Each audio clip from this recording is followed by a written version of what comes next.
Riding এ এসেছি। কোথায় এসেছি রে? আমরা রিল্যাক্সে এসেছি অনেকদিন পর। পর আজকে ছুটি ছিল, মনে হচ্ছিল যে আমরা একটু বাজারই করি। ছি। খাওয়া দাওয়া বন্ধ করে দিয়েছি। না, একজন কিনতে আসছে হচ্ছে পিৎজা রুটি, সে কোনো দোকানে যে এখন পিজা রুটি কিনে নিয়ে এগুলো সব আমরা কিনে অথচ আমি আর মৌমিতা সব কিনে দিচ্ছি। নিয়েছি। ব্যাস। তুই আর পাউনো। বল, এখানে কিছু কেনার আছে? হ্যাঁ বাবু, চলে এসেছিস? কি রে, টোটো চলাচ্ছে? হ্যাঁ বাবু, চলে কাউকে জিজ্ঞাসা কর না। আজকে কিন্তু রিলায়েন্স প্রচুর ফাঁকা ফাঁকা। এই যে আমি ওই মৌমিতা, এই যে মৌমিতা যে এইগুলা কিনছে যাতে বেশি মোটা হয় আর শরীর খারাপ করে, আর মৌমিতা চিজ কিনছে দেখো। মানে যেগুলো যেগুলো হচ্ছে খেলে মোটা হবে। না, আমিও কিনছি চিজ, আমি এই চিজটা কিনছি।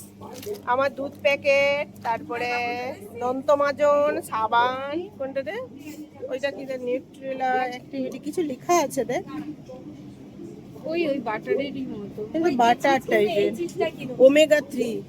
এটা খেলে কিছু